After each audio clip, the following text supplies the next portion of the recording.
Good morning. Good morning, ma'am. Good morning, ma'am.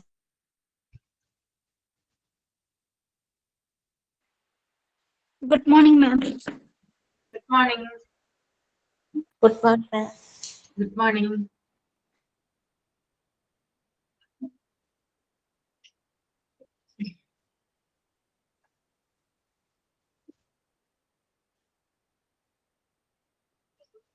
Okay. Prayer ആരാണ്? Prayer.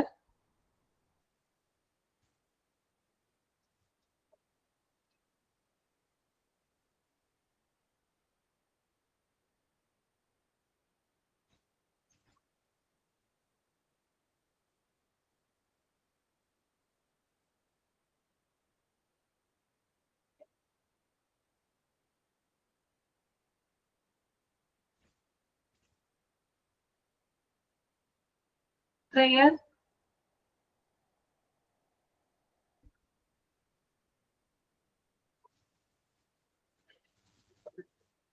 Prayer ചെയ്യാൻ ആരും ഇല്ല ഇന്ന്. മാം പ്രയർ പാടാം. മാം ബാക്കിയുള്ള സംഭവം എക്സാം ഒക്കെ ആയതുകൊണ്ട് ബാക്കിയൊന്നും സെറ്റ് ആയിട്ടില്ല. പ്രയർ ഞാൻ ചെയ്യാം. പിള്ളേര് കുറവാണല്ലോ. ട്രെയിനിങ്ങിന് പോയേക്കാണോ? ട്രെയിനിങ്ങിന് പോയ പിള്ളേരും ഉണ്ട്. പിന്നെ എക്സാം കഴിഞ്ഞ രക്ഷയില്ല തോന്നുന്നു. ബാക്കി കുറെ ആൾക്കാരെ എക്സാം എങ്ങനെയുണ്ടായിരുന്നു? എക്സാം കുഴപ്പമില്ലായിരുന്നു. ഒന്നുമില്ല. ഒരു ടെൻഷൻ. എന്താ? ഒരു ടെൻഷനായിരുന്നു. ടെൻഷനായിരുന്നു. നന്നായിട്ട് അറ്റൻഡ് ചെയ്യാൻ പറ്റിയില്ലേ? നല്ല ടെൻഷൻ ഉണ്ടായിരുന്നു മാം. ആൻസർ ഒക്കെ കാണുമ്പോൾ എല്ലാ ആൻസറും ക്വസ്റ്റ്യനും നല്ല മാച്ച് ആയിരുന്നു. അതായിരുന്നു ആകെ ഉണ്ടായിരുന്ന ഒരു ബുദ്ധിമുട്ട്. കൺഫ്യൂഷൻ ആക്കി ആകെ. കൺഫ്യൂഷൻ ഉണ്ടായിരുന്നു. അതെ അല്ലേ? നമുക്ക് ക്വസ്റ്റ്യൻ വായിക്കുമ്പോ തോന്നും ഈ ആൻസർ, അപ്പൊ അതിന്റെ അടിയത്തെ ആൻസർ അയ്യോ ഈ ആൻസർ ഏകദേശമാണല്ലോ, അപ്പൊ ഏറ്റവും അവസാനം ഓൾ ഓഫ് എബോവ് കൊടുത്തിട്ടുണ്ടെങ്കിൽ ചിലപ്പോൾ അതിൻ്റെ ഉള്ളിൽ ഒന്ന് ഇതത്ര സെറ്റ് ആണോ അങ്ങനെ തോന്നുമായിരുന്നു. അങ്ങനെ ഒരു ബുദ്ധിമുട്ടുണ്ടായിരുന്നു കുറെ ക്വസ്റ്റ്യൻസ്. ഏതാണ്, ഏത് ചാപ്റ്റർ ആണ് ഡിഫിക്കൽട്ട് ആയിട്ട് തോന്നിയത്? ഏത് ഭാഗമാണ്, ഏത് പാർട്ടാണ്? ഡിഫൻസ് മെക്കാനിസം ഒക്കെ അതിപ്പോ ഒന്ന് രണ്ട് ക്വസ്റ്റ്യൻസ് ഒക്കെ കുറച്ച് കൺഫ്യൂഷൻ ഉണ്ടായിരുന്നു. വേറെ പ്രശ്നമൊന്നുമില്ല.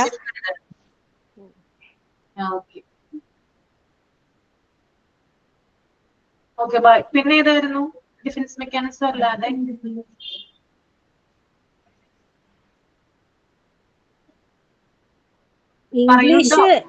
ഇംഗ്ലീഷ് സാറ് പറഞ്ഞേ കറക്റ്റ് അത് തന്നെ ക്വസ്റ്റ്യൻസ് വന്നിട്ടുണ്ടായിരുന്നു. സാറ് ഏകദേശം മാക്സിമം ക്വസ്റ്റ്യൻസ് അതായിരുന്നു. ഓക്കെ. പിന്നെ വേറെ ഏത് പാട്ട് അറിയാൻ വേണ്ടിയിട്ടാണ് കേട്ടോ. അതായത് ഇനി നിങ്ങൾക്ക് ക്വസ്റ്റ്യൻസ് ഒക്കെ പ്രിപ്പയർ ചെയ്യുമ്പോൾ അതുമായി ബന്ധപ്പെട്ടിട്ടുള്ള കാര്യങ്ങൾ അറിയാൻ വേണ്ടിയിട്ടാണ് ചോദിക്കുന്നത്. ഡിഫൻസ് മെക്കാനിസം കുറച്ച് കോംപ്ലിക്കേറ്റഡ് ആയിരുന്നെന്ന് പറഞ്ഞു. പിന്നെ ഏതായിരുന്നു?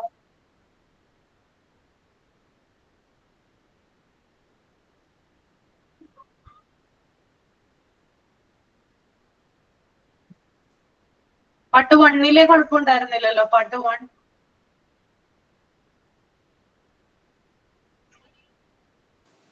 മാർക്ക് കിട്ടുമ്പോ അറിയാം ഏതൊക്കെ ഉണ്ടായിരുന്നു.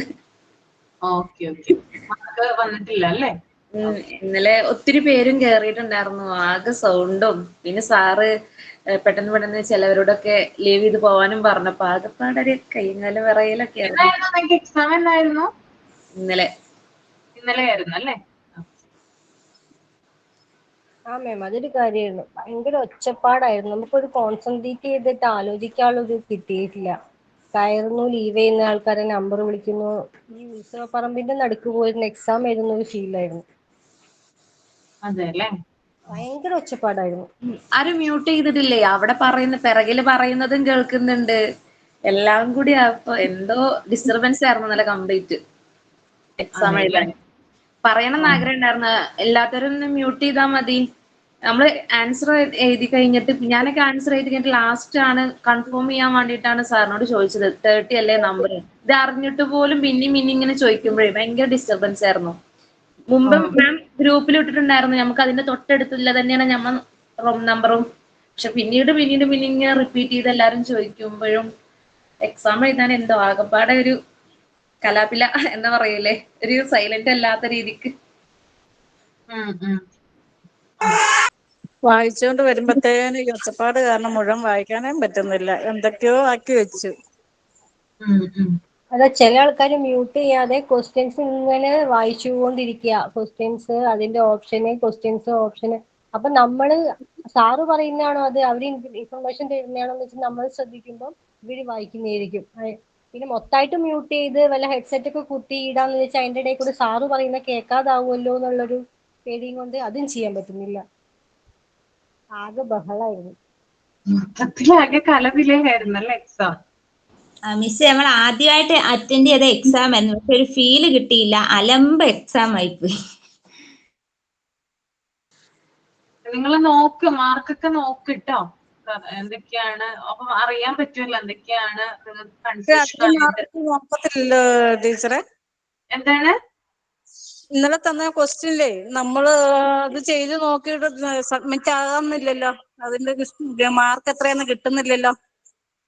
നിങ്ങക്ക് വന്നോ? മാർക്ക് ഇടുമല്ലോ നിങ്ങക്ക്? എനിക്ക് കറക്റ്റ് അറിയില്ലട്ടോ എങ്ങനെയാണെന്ന്. മാർക്ക് വന്നിട്ടില്ല.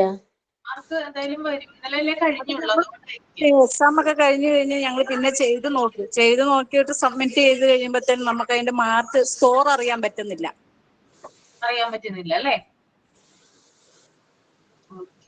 ക്ലാസ്സിലൊക്കെ ഇച്ചിരി പിള്ളേരല്ലേ, എക്സാമിന് എവിടുന്നാണ് ഇത്ര എല്ലാ പിള്ളേരൊക്കെ വന്നതെന്നൊരു ആകെ കൺഫ്യൂഷന്. റെക്കോർഡ് ക്ലാസ് കാണുന്നവരൊക്കെ ക്ലാസ്സിൽ ഇച്ചിരി പിള്ളേരുണ്ടായിരുന്നേ, അപ്പൊ നമുക്ക് കൂളായിരുന്നു, നമുക്ക് എല്ലാം അറിയാം, മ്യൂട്ട് ചെയ്യണം ഇതാക്കണം. എക്സാം ആയപ്പോഴേക്ക് 60-something ഒക്കെ പിള്ളേരിന് വന്നെങ്കിലും ഒക്കെ അൺമ്യൂട്ടും ചെയ്തിട്ട് ആകെപ്പാടെ ഒരു ഡിസ്റ്റർബൻസ് ആയിരുന്നു ഇന്നലെ. പാത്രം ബാക്കിൽ വീഴുന്ന ഒച്ചയും കേൾക്കാം, കുട്ടികൾ കരയുന്ന ഒച്ചയും കേൾക്കാം, അതിനുള്ള സാറുമാരും പറയുന്നുണ്ടാവും, ക്വസ്റ്റ്യൻസ് ചോദിക്കുന്നു, എല്ലാം കൂടി ഉണ്ടായിരുന്നു ഒച്ച. ആരോ ഒരാളെ ഹസ്ബൻഡ് ഇന്നലെ അതില് ചീത്ത പറയുന്നൊക്കെ കേൾക്കുന്നുണ്ടായിരുന്നു. ഇനി മാം ഒരു 10-20 പേര് ഒരു ദിവസം അങ്ങനെ ഇട്ടാൽ മതി, അന്നേരം പിന്നെ ഇത്ര ബഹളം ഉണ്ടാവൂല. നമുക്ക് ക്വസ്റ്റ്യൻ ഒക്കെ വായിച്ച് എഴുതാനുള്ള കാര്യം പറഞ്ഞ് 1 മണിക്കൂർ ഉണ്ടെന്ന് പറഞ്ഞിട്ട് കാര്യമില്ല. ഇങ്ങനെ നമുക്ക് വായിക്കാൻ കിട്ടുമ്പം ഇടയ്ക്ക് ആൾക്കാർ ഇങ്ങനെ ഒച്ചപ്പാട് വെക്കുന്നുണ്ട്, നമുക്ക് കംപ്ലീറ്റ് ആക്കാൻ പറ്റുന്നില്ല. പിന്നെ എന്തൊക്കെയോ ആക്കി വെച്ചതാണ്.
ഓക്കെ, അപ്പോ ഇനി കഴിഞ്ഞത് കഴിഞ്ഞു, ഇനി അത് ആലോചിച്ചിരിക്കണ്ട, നമുക്ക് നോക്കാം എങ്ങനെയാണെന്ന് കേട്ടോ.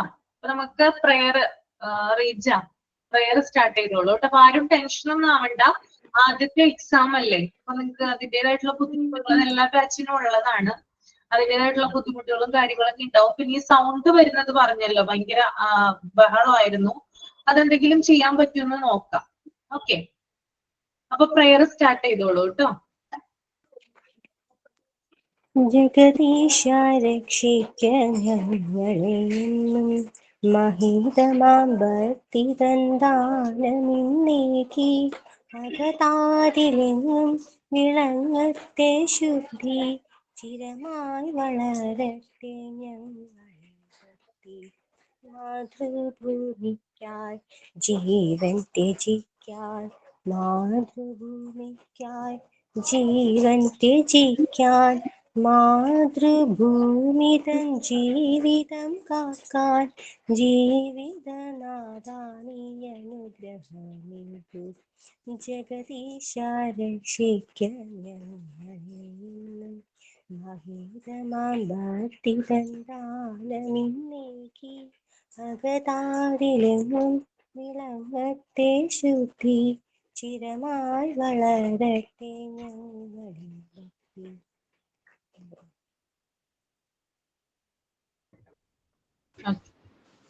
തോട്ട് ഞാൻ പറയാം. തോട്ട് പറഞ്ഞോളൂ. Good morning, ma'am. Good morning, everyone. Today's thought is the most powerful thinking in life is our thinking, which has ability to change any situation.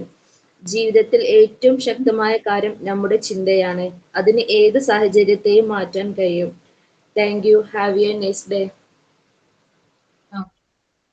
Sign in ആരെങ്കിലും ഉണ്ടോ? Sign in.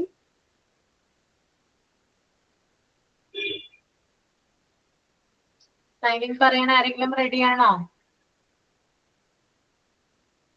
Anyone?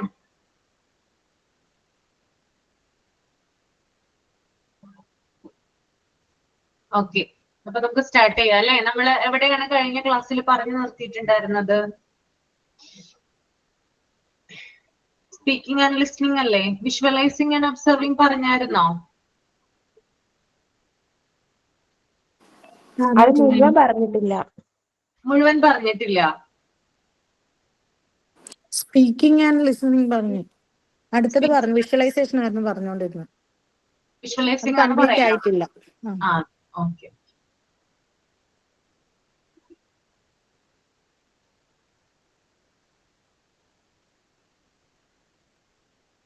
Visualising and observing എന്ന് പറഞ്ഞാൽ നിങ്ങൾക്ക് അറിയാനായിട്ട് സാധിക്കും അല്ലെ. അതായത് ഏറ്റവും കൂടുതൽ എഫക്റ്റീവ് ആയിട്ടുള്ള ഒരു കമ്മ്യൂണിക്കേഷൻ ആണ് എന്ത്? വിഷ്വലൈസിംഗ് ആൻഡ് ഒബ്സർവിംഗ് എന്ന് പറയുന്നത്. ഒരു ടീച്ചർ ക്ലാസ്സിൽ വരുന്നു, ധാരാളം എന്താ പറയാ, ആ ടീച്ചർ ക്ലാസ്സിലേക്ക് വരുമ്പോ തന്നെ കുട്ടികൾ എല്ലാവരും തന്നെ ശാന്തമായിരിക്കും അല്ലെ. ബഹളം ഉണ്ടാക്കുന്ന കുട്ടികളാണെങ്കിൽ ഒന്ന് അടങ്ങിയിരിക്കും. ഇപ്പൊ ക്ലാസ്സിലേക്ക് വരുമ്പോ ഇപ്പൊ ക്ലാസ് ടീച്ചർ ആണെങ്കിൽ അറ്റൻഡൻസ് വിളിക്കും, അല്ലാത്തവരാണെങ്കിൽ നേരെ വന്നിട്ട് ലെസൺ സ്റ്റാർട്ട് ചെയ്യാണ് ചെയ്യുക. അപ്പൊ ഒരു ബുക്ക് എടുക്കുന്നു, ലെസൺസ് ചിലപ്പോ നോക്കി വായിക്കാം ടീച്ചർ, അല്ലെങ്കിൽ ബൈ ഹാർട്ട്. ബുക്ക് എടുക്കാതെ തന്നെ ബുക്ക് അവിടെ മേശയിൽ വെച്ചിട്ട് ടേബിൾ മേൽ വെച്ചിട്ട് എന്താ പറയാ, ആ ബുക്ക് നോക്കാതെയും ലെസൺസ് പഠിപ്പിക്കാം. രണ്ട് തരത്തിലുണ്ട് ടീച്ചർമാര്. അപ്പോ ഇങ്ങനെയാണ് സാധാരണയുള്ള കമ്മ്യൂണിക്കേഷൻ വരുന്നത്. എന്നാൽ അതിൽ നിന്ന് വ്യത്യസ്തമായിട്ട് ടീച്ചർ ധാരാളം ചാർട്ടുകൾ കൊണ്ടുവരുന്നു, ധാരാളം പിക്ചേഴ്സ് കൊണ്ടുവരുന്നു, ബോർഡിൽ ധാരാളം കാര്യങ്ങൾ എഴുതി കാണിക്കുന്നു, ചില എക്സ്പെരിമെന്റ് കാണിക്കുന്നു. ഇതിനെയൊക്കെയാണ് വിഷ്വലൈസിംഗ് ആൻഡ് ഒബ്സർവിംഗ് എന്ന് പറയുന്നത്. അപ്പൊ ഒരു കുട്ടി ബുക്ക് പഠിക്കുന്നതിനേക്കാളും കൂടുതൽ, അല്ലെങ്കിൽ ആ ബുക്ക് ലേൺ ചെയ്യുന്നതിനേക്കാളും ഉപരി ആ കുട്ടി ഒരു കാര്യം, ഇപ്പൊ എന്തെങ്കിലും ഒരു ടോപ്പിക് എടുക്കുക, ഏതെങ്കിലും ഒരു ടോപ്പിക്, നിങ്ങൾ എന്തെങ്കിലും ഒരു ടോപ്പിക് വിചാരിക്കുക കേട്ടോ. ഇപ്പൊ സയൻസുമായി ബന്ധപ്പെട്ട എന്തെങ്കിലും ഒരു ടോപ്പിക് ആണെന്ന് വിചാരിക്കുക. ഓക്കെ, ആ ടോപ്പിക് നമ്മൾക്ക് പറഞ്ഞു തരുന്നതിനേക്കാൾ ഉപരി അതൊരു എക്സ്പെരിമെന്റിലൂടെ കാണിക്കുവാണെങ്കിൽ ആ കുട്ടിയുടെ ബ്രെയിനിൽ അത് ലോങ് ടേം ആയിട്ട് നിലനിൽക്കും. അത് പെട്ടെന്ന് മനസ്സിലാക്കി എടുക്കാനും അത് അപ്ലൈ ചെയ്യാനും, ആ കുട്ടിയുടെ ലൈഫിൽ അത് അപ്ലൈ ചെയ്യാനും, അതുപോലെ തന്നെ അതൊരു എക്സാമിന് നമ്മൾ പ്രിപ്പയർ ചെയ്യുമ്പോൾ കൂടുതൽ ഹെൽപ്ഫുൾ ആകും. നിങ്ങളൊക്കെ പഠിക്കുന്ന സമയത്ത് ഇത്തരത്തിലുള്ള വിഷ്വലൈസിംഗ് ആൻഡ് ഒബ്സർവിംഗ് എന്ന് പറയുന്ന ഒരു മെത്തേഡ് ഉണ്ടായിരുന്നോ? ഉണ്ടായിരുന്നു അല്ലേ. പിന്നെ അതുപോലെ തന്നെ നമ്മളിപ്പോ ഒരു ഏതെങ്കിലും ഒരു നോവലോ ഒരു സ്റ്റോറിയോ നമ്മൾക്ക് ചിലപ്പോ നമ്മുടെ സ്റ്റഡീസുമായി എന്തെങ്കിലും കണക്റ്റഡ് ആയിരിക്കും, പഠിക്കാനുണ്ടാവും. ചിലപ്പോൾ ഒരു സ്റ്റോറി ആവാം, അല്ലെങ്കിൽ ഒരു നോവൽ ആവാം, അല്ലെങ്കിൽ ഒരു കവിതയാകാം. അങ്ങനെ എന്തെങ്കിലും ഒരു കാര്യം പഠിക്കാനുണ്ടാവും. അപ്പൊ നമ്മളെ അതൊരു സിനിമയാക്കി കാണിക്കുവാണെന്ന് വിചാരിക്കുക. അത് കൂടുതൽ എഫക്ട്ഫുൾ ആവില്ലേ? എഫക്റ്റീവ് അല്ലേ? അത് ഒരു സിനിമയാക്കിയാണ് നമ്മളെ ഇത് കാണിക്കുന്നതെങ്കിൽ ഗാന്ധിജിയുടെ ചരിത്രം അതേപോലെ ഒരു മൂവി രൂപത്തിൽ കാണിച്ചു തന്നിട്ടുണ്ടായിരുന്നു. ഗാന്ധിജിയുടെ ചരിത്രം അല്ലെ? Okay okay. അപ്പോ അത് നമ്മൾക്ക് വായിക്കുന്നതിനേക്കാൾ ഉപരി, കാരണം വായിച്ചു മനസ്സിലാക്കുന്നതിനേക്കാൾ ഉപരിയായിട്ട് നമ്മൾക്ക് ആ കണ്ടന്റുകൾ എന്താണെന്ന് നമുക്ക് ഇങ്ങനെ മനസ്സിൽ ഇങ്ങനെ മിന്നി മറിഞ്ഞുകൊണ്ടിരിക്കും അല്ലെ? നമ്മളത് മറക്കില്ല. അതാണ് അതിന്റെ പ്രത്യേകത. നമ്മളിപ്പോ കുറെ നേരം എടുത്തൊരു കാര്യം വായിക്കുന്നു, നമ്മളിപ്പോ വായിച്ചു കഴിഞ്ഞതിന് ശേഷം ചിലപ്പോ അതിനകത്ത് എന്തെങ്കിലും കാര്യങ്ങൾ നമ്മളിപ്പോ വിട്ടുപോയിട്ടുണ്ടാകാം. പക്ഷെ നമ്മളതൊരു സ്ക്രീനിൽ കാണുവാണെങ്കിൽ അത് കൂടുതൽ നമ്മുടെ ബ്രെയിനില് അല്ലെങ്കിൽ നമ്മുടെ മനസ്സിൽ തങ്ങി നിൽക്കുന്നതായിരിക്കും. അതാണ് അതിന്റെ പ്രത്യേകത എന്ന് പറയുന്നത്. പിന്നെ അതുപോലെ തന്നെ ഈ ഒരു എന്താ പറയാ, ഈ ഒരു ഈ അടുത്തൊന്നുമല്ല, കുറച്ചു നാള് മുമ്പാണ്, എനിക്ക് തോന്നുന്നു 1 വർഷം മുമ്പാണോ 6-7 മാസം മുമ്പാണോ എനിക്ക് അറിയില്ല, കറക്റ്റ് ഓർമ്മയില്ല, ടിവിയിൽ കാണിക്കുന്നുണ്ടായിരുന്നു, ന്യൂസ് വെച്ചപ്പോ കാണിക്കുന്നുണ്ടായിരുന്നു, ഒരു മലയാളം അധ്യാപകൻ ക്ലാസ് റൂമില് കുട്ടികളെ അക്ഷരങ്ങൾ പഠിപ്പിക്കുവാണ്. അക്ഷരങ്ങൾ പഠിപ്പിക്കുമ്പോൾ നിങ്ങൾക്ക് അറിയാലോ, നമ്മുടെ മറ്റേ കുറെ ചിഹ്നങ്ങളില്ലേ, കാ, ഈ, കൂ എന്നൊക്കെ പറഞ്ഞ കുറെ അധികം ചിഹ്നങ്ങൾ വരുന്നില്ലേ? അറിയാമോ? ഫോണിൽ വെച്ചിട്ട് കാണിച്ചു കൊടുക്കണം. ഫോണിൽ വെച്ചിട്ട് അത് തന്നെ, അത് ഫോണിൽ വെച്ചിട്ട് കാണിച്ചു, ബോർഡിൽ എഴുതിയിട്ടുണ്ട്, ചിഹ്നങ്ങളൊക്കെ ബോർഡിൽ എഴുതിയിട്ടുണ്ട്. ഫോണിൽ ഇപ്പൊ കാ എന്ന് പറയുന്ന അക്ഷരമാണ് മൊബൈലിൽ സ്ക്രീനിൽ കിടക്കുന്നത്. എന്നിട്ട് ബോർഡിൽ ഓരോ ചിഹ്നങ്ങളുടെ കൂടെയും അത് മാച്ച് ചെയ്ത് വെച്ചിട്ട് കുട്ടികളെ പഠിപ്പിക്കുകയാണ്. അപ്പൊ കുട്ടികൾക്ക് അത് രസകരമായിട്ട് അല്ലെങ്കിൽ എൻജോയ് ചെയ്ത് കൂടുതൽ പഠിക്കാനായിട്ട് സാധിക്കുന്നു. കുട്ടികൾക്ക് ബോറടിക്കില്ല, എളുപ്പത്തിൽ കുട്ടികൾക്ക് ക്യാച്ച് ചെയ്യാനും പറ്റും. അപ്പൊ അത്തരത്തിലുള്ള രീതികളാണ് എന്ത്, ഈ ഒരു വിഷ്വലൈസിങ് ആൻഡ് ഒബ്സർവിങ് എന്ന് പറയുന്നത്. അപ്പൊ പുതിയ പുതിയ ടെക്നിക്കുകൾ ഇപ്പോഴത്തെ അധ്യാപകരൊക്കെ ആണെങ്കിൽ, ടീച്ചേഴ്സ് ഒക്കെ ആണെങ്കിൽ പുതിയ പുതിയ ടെക്നിക്സ് ഒക്കെ ഉപയോഗിച്ചിട്ടാണ് കുട്ടികളെ പഠിപ്പിക്കുന്നത് കേട്ടോ. ന്യൂജൻ ടീച്ചേഴ്സ്, പഴയ അധ്യാപകരുടെ കാര്യമല്ല പറഞ്ഞത്. പഴയവര് ചിലപ്പോൾ മാറ്റങ്ങൾ വന്നിട്ടുണ്ടാകാം, അല്ലെങ്കിൽ അവരുടേതായിട്ടുള്ള ട്രഡീഷണൽ ആയിട്ടുള്ള രീതികളിലായിരിക്കാം പിന്തുടർന്ന് പോരുന്നത്. ഓരോരുത്തർക്കും ഓരോ അധികം സ്റ്റൈൽസും കാര്യങ്ങളൊക്കെയാണ് ഉണ്ടാവുക. അവർക്ക് അവരുടേതായിട്ടുള്ള ഓരോ ടീച്ചേഴ്സിനും അവരുടേതായിട്ടുള്ള സ്റ്റൈലുകൾ ഉണ്ട് പഠിപ്പിക്കുന്നതിന്. ചില ടീച്ചർമാര് പഠിപ്പിക്കുന്ന കാര്യങ്ങൾ കുട്ടികൾക്ക് പെട്ടെന്ന് എന്താണ് ക്യാച്ച് ചെയ്യാനായിട്ട് സാധിക്കും. അപ്പൊ ഞങ്ങളുടെ കഴിഞ്ഞ ശനിയാഴ്ച ഞങ്ങളുടെ +2 റീയൂണിയൻ ആയിരുന്നു. 16 വർഷങ്ങൾക്ക് ശേഷമാണ് ഞങ്ങള് ഒത്തുകൂടുന്നത്. അപ്പൊ ടീച്ചേഴ്സ്, ഞങ്ങളെ പഠിപ്പിച്ചിരുന്ന ഒട്ടുമിക്ക ടീച്ചേഴ്സ്, അതിനകത്ത് ഒരു ടീച്ചർ റിട്ടയർഡ് ആയി, ഒരു ടീച്ചറിന് എക്സാം ഡ്യൂട്ടി കാരണം വരാനായിട്ട് സാധിച്ചില്ല. ബാക്കിയുള്ള ടീച്ചേഴ്സ് മൊത്തം ഉണ്ടായിരുന്നു. അപ്പോ ഞങ്ങള് അവരെ കണ്ടപ്പോഴും ഞങ്ങൾക്ക് ഉണ്ടായ സന്തോഷം, കാരണം ഇത്രയും വർഷങ്ങൾക്ക് ശേഷം, കാരണം ഞങ്ങളുടെ ലൈഫിലൊക്കെ ഒരു എന്താ പറയുക ഇൻഫ്ലുവൻസിങ് ക്യാരക്ടറായിട്ട് മാറിയിട്ടുള്ള ടീച്ചേഴ്സ് ആണ് അതൊക്കെ. അപ്പൊ ആ ഒരു 5 ടീച്ചർമാരുണ്ടായിരുന്നു അന്ന് വന്നവരില്. 5 ടീച്ചർമാർക്കും ഉള്ളത് 5 തരത്തിലുള്ള ടീച്ചിങ് സ്റ്റൈലാണ്. എല്ലാവർക്കും ഒരേപോലെ ആയിരിക്കില്ല ടീച്ചിങ് സ്റ്റൈൽ എന്ന് പറയുന്നത്. 5 പേർക്കും 5 തരത്തിലാണ് ഉണ്ടാവുക. അപ്പോ പെട്ടെന്ന് നമുക്ക് ഒട്ടുമിക്ക കുട്ടികൾക്കും പെട്ടെന്ന് അട്രാക്റ്റീവ് ആവുന്ന അല്ലെങ്കിൽ പെട്ടെന്ന് ബ്രെയിനിലേക്ക് കയറുന്ന ചില ടീച്ചിങ് സ്റ്റൈലുകൾ ഉണ്ടാകാം. അതിനകത്ത് ഒരു ടീച്ചർ എന്ന് പറയുന്നത്, ആ ടീച്ചർ ഒരു ബുക്ക് പിടിച്ചിട്ടാണ് ഞങ്ങളെ പഠിപ്പിച്ചിട്ടുണ്ടായിരുന്നത്. അതായത് ബുക്ക് ഇങ്ങനെ വെക്കും, ബുക്ക് ഇങ്ങനെ വെച്ചിട്ട് ബുക്ക് മാറ്റില്ല, ബുക്ക് ഇങ്ങനെ വെക്കും. പക്ഷെ അതിനകത്ത് നോക്കിയൊന്നുമല്ല കേട്ടോ പറയുന്നത്. ടീച്ചർക്ക് ബൈ ഹാർട്ടാണ് പറയുന്ന കാര്യങ്ങളൊക്കെ. കാരണം 10-27 വർഷമായി ടീച്ചർ ഇങ്ങനെ ഈ ഒരു സബ്ജക്ട് തന്നെ പഠിപ്പിച്ചുകൊണ്ടിരിക്കുന്നത്. പക്ഷെ ബുക്ക് ഒരു എന്താ പറയാ ധൈര്യമാണ്. ചില ആളുകൾക്ക് ബുക്ക് ഇല്ലെങ്കിൽ പറ്റില്ല. ബുക്ക് കയ്യിലുണ്ടെങ്കിൽ മാത്രമാണ്, അത് ചിലപ്പോൾ തുറന്നിട്ടൊന്നും ആയിരിക്കില്ല വായിക്കുന്നത്, പക്ഷെ ആ ബുക്ക് കയ്യിലുള്ളത് ചിലരുടെ ധൈര്യമാണ്. അപ്പൊ അത് അനുസരിച്ച് ഇട്ടാണ് ടീച്ചർ പഠിപ്പിക്കുക. എന്നിട്ട് ഇങ്ങനെ ക്ലാസ് റൂമിൽ മൊത്തം ഇങ്ങനെ അങ്ങോട്ടും ഇങ്ങോട്ടും നടന്നിട്ട് ഓരോ കാര്യങ്ങൾ ഇങ്ങനെ പറഞ്ഞു വരും. നല്ല വോയിസ് മോഡുലേഷൻ ആണ് ടീച്ചർക്ക്. അപ്പൊ പെട്ടെന്ന് ആൾക്കാരുടെ ബ്രെയിനിൽ അത് കയറും. അപ്പൊ അങ്ങനെയുള്ള കാര്യങ്ങളൊക്കെ ഉണ്ട്. പിന്നെ ഞാൻ ഈ പറഞ്ഞ പോലെ പല പല ടെക്നിക്സുകൾ, നമ്മൾ ചാർട്ടുകൾ, ഇപ്പൊ നമ്മള് ഇന്ത്യ എന്ന് പറയുന്ന രാജ്യത്തെ നമ്മൾ പഠിപ്പിക്കുകയാണ്, ഇന്ത്യയുടെ ജോഗ്രഫിക്കൽ ആയിട്ടുള്ള കാര്യങ്ങൾ കുട്ടികളെ പഠിപ്പിക്കുകയാണെങ്കിൽ നമുക്ക് മാപ്പ് ഉപയോഗിച്ചിട്ട് എന്ത് ചെയ്യാം, കുട്ടികളെ അത് പഠിപ്പിക്കുക അല്ലെ. നമ്മൾ ഇന്ത്യ ഇന്ന രാജ്യമാണ്, അതിന് എത്ര സംസ്ഥാനങ്ങളുണ്ട്, ഇത്ര റിവേഴ്സ് ഒഴുകുന്നുണ്ട്, ഇത്ര നാഷണൽ പാർക്കുകൾ ഉണ്ട്, അത് പറയുന്നതിന് പകരമായിട്ട് അതൊന്ന് ബോർഡിൽ വരയ്ക്കുകയോ അല്ലെങ്കിൽ അതിന്റെ മാപ്പ് ഒന്ന് കൊണ്ടുവരികയോ ചെയ്ത് കഴിഞ്ഞാൽ, അതിനകത്ത് പോയിന്റ് ഔട്ട് ചെയ്ത് കഴിഞ്ഞാൽ കുട്ടികളുടെയിലും അതിന്റെ ഒരു കോപ്പി ഉണ്ടെങ്കിൽ സുഖമായിട്ട് എന്ത് ചെയ്യാം, നമുക്ക് ആ ടോപ്പിക് കവർ ചെയ്ത് പോകാം. ഓക്കെ, അതുപോലെ തന്നെ ചെറിയ ചെറിയ ആക്ടിവിറ്റീസുകൾ. അപ്പൊ നമുക്കറിയാം മോണ്ടിസോറി മെത്തേഡ് എന്ന് പറയുമ്പോൾ കുഞ്ഞു കുട്ടികൾക്ക് നമ്മൾ പഠിപ്പിക്കുന്നത് പലതരത്തിലുള്ള അപ്പാരറ്റസ് വെച്ചിട്ടാണ്.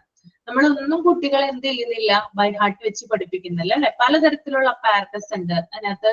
എന്താ പറയാ, സിലിണ്ടേഴ്സ് ഉണ്ട്, നോബിഡ് സിലിണ്ടേഴ്സ് ഉണ്ട്, നോബ്ലെസ് സിലിണ്ടേഴ്സ് ഉണ്ട്, പിങ്ക് ടവർ ഉണ്ട്, അങ്ങനെ കുറെ അധികം അപ്പാരറ്റസ് ഉണ്ട്. അതുപോലെ ബീഡ് സ്റ്റെയർ ഉണ്ട്. അപ്പൊ ഇതുപോലെ പിന്നെ മാത്തമാറ്റിക്കൽ ഏരിയയുമായി ബന്ധപ്പെട്ടിട്ടുള്ള ഡിവിഷൻ ബോർഡ് ഉണ്ട്, അതുപോലെ മൾട്ടിപ്ലിക്കേഷൻ ബോർഡ് ഉണ്ട്. ഇതൊക്കെ കുട്ടികൾക്ക് ബൈ ഹാർട്ട് പഠിക്കുന്നതിന് പകരം ഇത്തരത്തിലുള്ള അപ്പാരറ്റസിലൂടെ, അതായത് നേരിട്ട് ഇത്തരത്തിലുള്ള അപ്പാരറ്റസിലൂടെ നമ്മൾ ഓരോ കാര്യങ്ങൾ പറഞ്ഞു കൊടുക്കുന്നതിലൂടെ, അത് കുട്ടികൾ ചെയ്ത് ഓരോ കാര്യങ്ങൾ പഠിക്കുന്നതിലൂടെ അത് കൂടുതൽ രസകരമാകുകയും കൂടുതൽ കാലം ബ്രെയിനിൽ നിൽക്കാനായിട്ട് സഹായിക്കുകയും ചെയ്യുന്നു. നമുക്കറിയാം കുട്ടികൾക്ക് തുടക്ക കാലഘട്ടത്തിലൊക്കെ മൾട്ടിപ്ലിക്കേഷൻ എന്ന് പറയുന്നത് ഭയങ്കര പാടാണ് അല്ലെ. നമ്മൾ പഠിച്ചിരുന്ന കാലത്തും അങ്ങനെ തന്നെയല്ലേ? നമ്മൾ ബൈഹാർട്ടല്ലേ പഠിച്ചിരുന്നത്? ആണോ? ബൈഹാർട്ടല്ലേ പഠിച്ചിരുന്നത്? എങ്ങനെയാണ് നിങ്ങൾ പഠിച്ചിരുന്നത്? ബൈഹാർട്ട് തന്നെയല്ലേ? പക്ഷെ അതിന് പകരം ചില ട്രിക്കുകളൊക്കെ ഉപയോഗിച്ചു കഴിഞ്ഞാല് എളുപ്പത്തിൽ ഈ ഒരു വിഷ്വലൈസിങ് ആൻഡ് ഒബ്സർവിങ് എന്ന മെത്തേഡിലൂടെ കുട്ടികൾക്ക് കൂടുതൽ കാര്യങ്ങൾ പഠിച്ചെടുക്കാനായിട്ട് സാധിക്കും. ഓക്കെ, പിന്നെ വേറൊരു എക്സാമ്പിൾ പറയുവാണെങ്കിൽ നമ്മുടെ ആടുജീവിതം എന്ന് പറയുന്ന സിനിമ എല്ലാവരും കണ്ടിട്ടുണ്ടാവുമല്ലോ അല്ലെ? എത്ര പേര് കണ്ടിട്ടുണ്ട്? എല്ലാവരും കണ്ടിട്ടുണ്ട് അല്ലെ? അതൊരു നോവലാണെന്ന് അറിയാലോ എല്ലാവർക്കും. നോവലും സിനിമയും കണ്ടവരാരൊക്കെയാ? നോവല് വായിച്ചവര്, സിനിമ കണ്ടവര്, രണ്ടും ചെയ്തവരാരൊക്കെയാ? നോവല് വായിച്ചിട്ടുണ്ട്? നോവൽ വായിച്ചില്ല മാം, ബുക്ക് അല്ല സിനിമ ഞാൻ വായിച്ചിട്ടുണ്ട് മാം, കണ്ടിട്ടുണ്ട് സിനിമ. നോവല് വായിച്ചിട്ടുണ്ട്, ഞാനും വായിച്ചിട്ടുണ്ട്, കണ്ടിട്ടുണ്ട്. ഏതാണ് കൂടുതൽ ഇഷ്ടമായത്, നോവലാണോ സിനിമയാണോ? എനിക്ക് നോവലാ ഇഷ്ടമായത്. നോവല് മാം കുറച്ചും കൂടെ ഡെപ്ത് ആണ്, അത് കുറച്ചും കൂടെ എന്തൊക്കെയോ എക്സ്ട്രാ ഉണ്ട്. പക്ഷെ നമുക്ക് ആ നോവല് വായിച്ചിട്ട് സിനിമ കണ്ടിട്ട് ഇഷ്ടപ്പെടില്ല. ഇമേജ് മൊത്തമായിട്ട് വരും, അതിലെ ആൾക്കാരായിട്ട് അതുപോലെ ആൾക്കാർ തന്നെ വരും. പക്ഷെ നോവൽ വായിച്ചിട്ട് നമ്മൾ അങ്ങോട്ട് പോകുന്ന എക്സ്ട്രാ കാര്യങ്ങളും കൂടെ മനസ്സിലാവും. പക്ഷെ എനിക്ക് നോവൽ വായിച്ചിട്ട് സിനിമ കണ്ടിട്ട് തോന്നിയത് നോവലിന്റെ ഒരു 10% പോലും സിനിമയിൽ വന്നിട്ടില്ല എന്നുള്ളതാണ് ശരിക്കും. പിന്നെ നമുക്ക് അതിലുള്ള ആ ക്യാരക്ടേഴ്സിനൊക്കെ ഒരു ഫേസ് നമ്മുടെ മനസ്സിൽ കിട്ടുന്നല്ലാതെ ആ സ്റ്റോറി, സിനിമ മാത്രം കണ്ടവർക്ക് ശരിക്കും പറഞ്ഞാൽ ആ സ്റ്റോറി എന്താന്ന് മനസ്സിലാകത്തില്ല, അതിന്റെ ഡെപ്ത് ഒട്ടും മനസ്സിലാവില്ല. മനസ്സിലാവില്ല അല്ലേ? സിനിമയിൽ അവർക്ക് അത്രേ വിഷ്വലൈസ് ചെയ്യാൻ പറ്റത്തുള്ളൂ, അത് വേറെ കാര്യം. പക്ഷെ നോവല് വായിക്കുന്നതാണ് കുറച്ചും കൂടി നല്ലത്. എല്ലാവരും അതിന് നല്ലൊരു ഹൈപ്പ് കൊടുത്തിട്ടുണ്ട്. സിനിമ കണ്ടു കഴിയുമ്പോൾ അവർക്ക് വിചാരിക്കും, നോവൽ വായിക്കാത്തവർ വിചാരിക്കും ഓ ഇത് ഇത്രേ ഉള്ളായിരുന്നു, ഇത്രേ ഹൈപ്പിൽ പറയാനൊന്നും ഇല്ലല്ലോ. പക്ഷെ നോവലും കൂടി വായിച്ചാലും മനസ്സിലാവും ആ സ്റ്റോറി എന്താന്ന്. അതെ അതെ, അതായത് ചില ആളുകള് എന്താ പറയാ, ചില നോവലിസ്റ്റുകളും കഥാകാരന്മാരൊക്കെ അവര് ചില സ്റ്റോറികൾ എഴുതുന്നത് വളരെ ഡെപ്തിലാണ്. അത്തരത്തില് ഒരു നോവലിന്റെ ഉദാഹരണമാണ് ഈ ഒരു ആടുജീവിതം എന്ന് പറയുന്ന ബെന്യാമിന്റെ നോവല്. അത്രയും ഡെപ്തിൽ, അതായത് നമ്മൾ ആ നോവല് വായിക്കുമ്പോൾ നമ്മുടെ കൺമുന്നിൽ ആ ദൃശ്യങ്ങള് മിന്നി മറയുന്നത് കാണാനായിട്ട് സാധിക്കും. അത് വായിച്ചിട്ടുള്ളവർക്ക് അറിയാം അല്ലെ? നമ്മള്, അതായത് ശരിക്കും പറഞ്ഞാൽ നമ്മൾ ആ നോവലില് കൂടെ ജീവിക്കുകയാണെന്ന് തോന്നുന്നു. നമ്മളാണ് ആ ഒരു മെയിൻ ആയിട്ടുള്ള ക്യാരക്ടർ എന്ന് നമ്മൾക്ക് അനുഭവപ്പെടും. അത്രയും ഡെപ്തിലാണ് ആ ഒരു നോവൽ അവിടെ എക്സ്പ്ലെയിൻ ചെയ്ത് പോയിട്ടുള്ളത്. അതൊരു നോവലാണെങ്കിൽ കൂടിയും അതൊരു വിഷ്വലൈസിങ് ആൻഡ് ഒബ്സർവിങ് എന്ന് പറയുന്ന ആ ഒരു മെത്തേഡായിട്ട് അതിനെ കണക്ട് ചെയ്യാം. അത്രയും, അതായത് സിനിമ ഞാൻ കണ്ടിട്ടില്ല കേട്ടോ, ആ സിനിമ ഞാൻ ഇതുവരെ കണ്ടിട്ടില്ല. ഞാൻ നോവലാണ് വായിച്ചത്. ഞാൻ 2011 തോന്നുന്നു ആ നോവല് വായിച്ചിട്ടുണ്ടായിരുന്നത്. ഇപ്പോഴും അതിനകത്തെ ഓരോ സീക്വൻസും എന്റെ മനസ്സിൽ ഇങ്ങനെ തങ്ങി തങ്ങി നിറഞ്ഞുകൊണ്ടിരിക്കുകയാണ്. കാരണം മറക്കില്ല ഒരിക്കലും. കാരണം അത്രയും കൺമുൻപിലാണ് ആ നോവല് ഞാൻ അവിടെ കണ്ടിട്ടുള്ളത്. ഓരോ കാര്യങ്ങളും ഇപ്പോഴും മനസ്സിലുണ്ട്, ഒന്നും മാഞ്ഞു പോയിട്ടില്ല. അപ്പൊ സിനിമ ഇറങ്ങിയപ്പോ സിനിമ പലവരും കണ്ടു. ഇപ്പൊ വീട്ടിൽ എന്റെ ഹസ്ബൻഡ് ഒക്കെ ഇരുന്ന് സിനിമ കാണുന്നുണ്ടായിരുന്നു ഫോണില്. അപ്പൊ എന്നോട് പറഞ്ഞു കാണുന്നില്ലേ നീ? അപ്പൊ ഞാൻ പറഞ്ഞു എനിക്ക് കാണണ്ട, ആ നോവല് ഞാൻ മുമ്പേ വായിച്ചിട്ടുള്ളതാണ്, എനിക്ക് എന്റെ കഥ അറിയാം. ആ ഒരു നോവല്, അതിനകത്തുള്ള ഒരു കണ്ടന്റ് ഇഷ്ടപ്പെടാനാണ് എനിക്കിഷ്ടം. വേറെ ഒരു കൂട്ടിച്ചേർക്കലുകളോ അല്ലെങ്കിൽ കുറക്കലുകളോ ഒന്നും ഞാൻ ആഗ്രഹിക്കുന്നില്ല. ആ നോവൽ എന്റെ മനസ്സിൽ അങ്ങനെ തന്നെയാണ് ഇരിക്കേണ്ടതെന്ന് ഞാൻ പറഞ്ഞു. അപ്പോ അത്രയും നല്ല രീതിയിൽ നല്ല അതായത് നമുക്ക് കുറേയധികം എക്സാമ്പിൾസ് പറയാമായിട്ട്. ഇത് മാത്രമല്ല വേറെയും കഥകൾ ഉണ്ടെന്നാലും എന്താണ് നമ്മുടെ ഒരു മനുഷ്യൻ എന്ന രീതിയിൽ അല്ലെങ്കിൽ നമുക്കും ഇങ്ങനെയുള്ള ഒരു സാഹചര്യങ്ങൾ ഉണ്ടാകാം, അല്ലെങ്കിൽ നമ്മളും ഈ ഒരു നജീബ് എന്ന് പറയുന്ന ആ ഒരു ക്യാരക്ടർ സഞ്ചരിച്ചുകൊണ്ടിരുന്ന ആ ഒരു ദിൽപാത്തിലൂടെ നമ്മളും ചിലപ്പോൾ പോയിന്ന് വരാം. ആ ഒരു ഉൾക്കാഴ്ചയോട് കൂടിയിട്ടാണ് നമ്മൾ ആ നോവല് വായിച്ചു തീർക്കുക. ഓക്കെ, അപ്പൊ അതും അതിന്റെ ഒരു എക്സാമ്പിൾ ആയിട്ട് നമുക്ക് പറയാവുന്നതാണ്. അപ്പോൾ ഇത്തരത്തിലുള്ള കാര്യങ്ങള് ക്ലാസ് റൂം കമ്മ്യൂണിക്കേഷനിൽ പലതരത്തിലുള്ള ഡ്രോയിങ്സുകളാവട്ടെ, അതുപോലെ തന്നെ ചാർട്ടുകളാവട്ടെ, പലതരത്തിലുള്ള മോഡൽസ് ആവട്ടെ, അതൊക്കെ നമ്മുടെ എക്സ്പെരിമെന്റ് ആയിക്കോട്ടെ, നമ്മൾ ക്ലാസ് റൂമിൽ പ്രസന്റ് ചെയ്ത് കഴിഞ്ഞാൽ കുട്ടികൾക്ക് കുറച്ചും കൂടി അത് ഹെൽപ്ഫുൾ ആണ്. ഓക്കെ, ക്ലിയർ ആണോ പറഞ്ഞത്? ഓക്കെ ആണോ? ഇനി നിങ്ങൾക്ക് എന്താണ് ഇതിനെ കുറിച്ച് പറയാനുള്ളത്? നിങ്ങൾ എന്തൊക്കെ മെത്തേഡുകളാണ് ഉപയോഗിക്കുക? നിങ്ങൾ നിങ്ങളുടെ ഓരോരുത്തരുടെ അഭിപ്രായം എനിക്ക് കേൾക്കണം. നിങ്ങളൊരു ടീച്ചറായിട്ട് ഒരു സ്ഥലത്ത് വർക്ക് ചെയ്യാനായിട്ട് തുടങ്ങി എന്ന് വിചാരിക്കുക. ആ കുട്ടികളെ നിങ്ങളുടെ കൈക്കുള്ളിൽ ഒതുക്കാനായിട്ട് അല്ലെങ്കിൽ അവർക്ക് കൂടുതൽ പഠനം രസകരമാക്കാനായിട്ട് നിങ്ങൾ എന്തൊക്കെ കാര്യങ്ങളാണ് ചെയ്യുക? അത് മിസ് നമ്മൾ പഠിപ്പിക്കുന്ന കുട്ടികളെ അനുസരിച്ചിരിക്കും. ഇപ്പോ തന്നെ എന്താന്ന് വെച്ച് കഴിഞ്ഞാല് കഴിഞ്ഞ ക്ലാസ്സിൽ ഇപ്പൊ ടീച്ചിങ് പ്രാക്ടീസിന് പോയ ഒരാള് ഷെയർ ചെയ്തായിരുന്നു. അപ്പൊ തനുജ എന്ന് പറഞ്ഞിട്ടുള്ള ഒരു കുട്ടിയാണ്. അപ്പൊ പോയി കഴിഞ്ഞപ്പോ പറഞ്ഞു അവിടുത്തെ കുട്ടികളുടെ അടുത്ത് നമ്മുടെ ഈ കാർഡ്സ് ഇങ്ങനെയുള്ള കാര്യങ്ങളൊന്നും വർക്കാകുന്നില്ല എന്ന് പറഞ്ഞു. കാരണം കുട്ടികൾക്ക് താല്പര്യമില്ല അതിലൊന്നും കാണാനായിട്ട്. അപ്പൊ അതിനും നല്ലത് അവർക്ക് കഥ പറഞ്ഞു കൊടുക്കുന്നതും പാട്ട് പാടി കൊടുക്കുന്നതെല്ലാം ഇഷ്ടം എന്നാ പറഞ്ഞത്. അത് കുട്ടികൾ നന്നായിട്ട് എൻജോയ് ചെയ്യുന്നുണ്ട്. അപ്പൊ നമ്മൾ ചെല്ലുന്നിടത്ത് കുട്ടികള് അവരെ താല്പര്യം അനുസരിച്ചിട്ട് നമ്മൾ അത് ഡിസൈൻ ചെയ്യുന്നതായിരിക്കും കുറച്ചും കൂടി നല്ലതെന്ന് തോന്നുന്നു. ചില കുട്ടികൾക്ക് ഇങ്ങനെ കാണാനൊക്കെ ഇഷ്ടമായിരിക്കും. ഇപ്പത്തെ കുട്ടികൾ എന്ന് വെച്ച് കഴിഞ്ഞാല് അവർ ഈ പ്രായത്തോടടുത്ത് തന്നെ ടി വിയിലൊക്കെ ആയിട്ടും അല്ലെങ്കിൽ കളിക്കാനൊക്കെ ആയിട്ട് ഇങ്ങനെ കാർഡ്സും അങ്ങനത്തെ സാധനങ്ങളൊക്കെ കുറെ യൂസ് ചെയ്യുന്നുണ്ട്. ഇപ്പൊ ഇങ്ങനെ ചിത്രം വരുന്നത്, എഴുതിയത്, ABCD ലെറ്റർ വരുന്നത്, അതെല്ലാം അവർ കുറെ ഇപ്പൊ യൂസ്ഡ്. അതുകൊണ്ട് കുട്ടികൾക്ക് നമ്മൾ ക്ലാസ്സിൽ കൊണ്ടുപോയി തന്നെ ചില കുട്ടികൾക്ക് അത് വലിയ കാര്യമായിട്ട് അവർ എൻജോയ് ചെയ്യത്തില്ല. അപ്പൊ കുറച്ചും കൂടി കുട്ടികളെ താല്പര്യം എല്ലാം നോക്കിയിട്ട് അവർക്ക് ഇഷ്ടപ്പെട്ട ടൈപ്പിൽ ഡിസൈൻ ചെയ്യുന്നതായിരിക്കും കുറച്ചും കൂടി നമ്മൾ പോകുമ്പോൾ നല്ലതെന്ന് എനിക്ക് തോന്നുന്നു. അല്ലാതെ നമ്മൾ പോകുന്നതിന് മുന്നേ ഒരു മുൻവിധി പോലെ സാധനങ്ങൾ അവരെ മുന്നിൽ കൊണ്ടുപോയി പ്രസന്റ് ചെയ്തിട്ട് ഒരു കാര്യമില്ല എന്ന് തോന്നുന്നു. പ്രത്യേകിച്ച് ഇപ്പോഴത്തെ കുട്ടികളെല്ലാം നമ്മളെക്കാളും ഭയങ്കര അഡ്വാൻസ്ഡ് ആണ്. നമുക്കറിയില്ലാത്ത പല കാര്യങ്ങളും കുട്ടികൾക്ക് അറിയാം ഇപ്പൊ. അപ്പൊ അവര് പറയും ടീച്ചറെ ഇത് ഇങ്ങനെയല്ല അങ്ങനെയാണ്. എനിക്ക് 3ാം ക്ലാസ്സിൽ പഠിക്കുന്ന മോനുള്ളതാണ്. അവനോട് പറഞ്ഞു കൊടുക്കുമ്പോൾ അവൻ പറയും അമ്മ അത് അങ്ങനെയല്ല അമ്മ ഇങ്ങനെയാണ്. അപ്പൊ ഇപ്പോഴത്തെ കുട്ടികളുടെ അടുത്ത് നമ്മൾ പോയി കഴിഞ്ഞാലേ അറിയൂ അവർക്ക് എന്തൊക്കെയാണ് ഇഷ്ടം, അവരെന്താ എൻജോയ് ചെയ്യാന്നുള്ളത്. അതെ, ഓക്കെ. എല്ലാവർക്കും അഭിപ്രായം പറയാട്ടോ.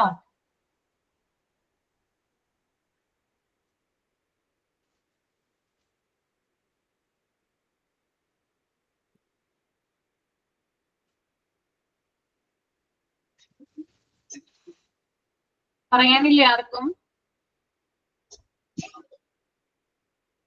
റീജയ്ക്ക് എന്താ പറയാനുള്ള? റീജ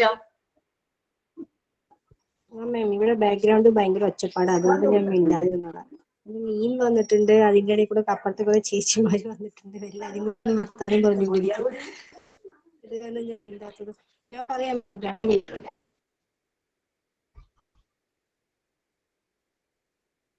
പുറത്താണോ? റീജ പുറത്താണോ? എവിടെയെങ്കിലും ആണോ? പുറത്തല്ല, വീടിന്റെ പുറത്തമ്മേ. മകൾക്ക് റേഞ്ച് ഉണ്ടാവില്ല, അതൊരു പുറത്തല്ല വന്നിട്ടുണ്ട്. അതുകൊണ്ടാണ് വരാം. ഓക്കെ, അപ്പോ ഇതെല്ലാവർക്കും ക്ലിയർ ആയി എന്ന് വിചാരിക്കുന്നു. ദെൻ റൈറ്റിംഗ് ആൻഡ് റീഡിങ് കേട്ടോ. അത് നിങ്ങളൊന്ന് മൈൻഡിൽ റീഡ് ചെയ്യാം.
ഓക്കെ മാം, ഞാൻ വിഷ്വലൈസിങ്ങിന്റെ പറയട്ടെ. എന്താ? ഞാൻ വിഷ്വലൈസിങ്ങിന്റെ അത് പറയട്ടെ, എന്റെ അഭിപ്രായം പറയട്ടെ. സൗണ്ട് കേൾക്കുന്നില്ല. ഇപ്പൊ കേൾക്കുന്നുണ്ട്. ഇപ്പൊ ഒന്ന് പറഞ്ഞു. ഇപ്പൊ ഓക്കെ. ഓക്കെ, ഞാൻ വിചാരിക്കും നമ്മൾ ചെറുപ്പത്തിൽ ഈ 2ാം ക്ലാസ്സിലും 3ാം ക്ലാസ്സിലാകുമ്പോൾ ഈ ചിരട്ടയില് ടീച്ചർ തലേ ദിവസം ചിരട്ട കൊണ്ടുവരാൻ പറഞ്ഞിട്ട് പിറ്റേ ദിവസം 2-3 പയർ വിത്തൊക്കെ തന്നിട്ടുണ്ടായിരുന്നു. എനിക്ക് തോന്നുന്നു ഓൾമോസ്റ്റ് എല്ലാവരും ആ ഏജിലുള്ള എല്ലാവരും ചെയ്തിട്ടുണ്ട്. പയർ വിത്ത്, മണ്ണൊക്കെ പറമ്പിൽ പോയി മണ്ണെടുത്ത് പയർ വിത്തെടുത്ത സംഭവം എന്താ നമുക്ക് വലിയ ഐഡിയ ഇല്ലെങ്കിലും അത് ഈ ജനലിന്റെ സൈഡിൽ വെക്കുന്നു, പിന്നെ വെള്ളം ഒഴിച്ചു കൊടുക്കുന്നു. ഒരു ദിവസം കുറച്ച് മുള വരുന്നു, ഇല വരുന്നു. അത് അതിന് മാത്രം ഒന്നും വേണ്ടി പന്തലിക്കൊന്നുമില്ല. എങ്കിൽ കൂടെ ആ ഒരു എക്സ്പീരിയൻസ് ഇപ്പോഴും ജീവിതത്തിൽ ഇങ്ങനെ എവിടേക്കൊക്കെയോ ഉണ്ട്. അപ്പൊ എനിക്ക് തോന്നുന്നു എല്ലാ കാര്യങ്ങളും പിള്ളേരെ ഇങ്ങനെ എക്സ്പീരിയൻസ് ചെയ്തിട്ട് പഠിപ്പിക്കുന്നതായിരിക്കും കുറച്ചും കൂടെ നല്ലത്.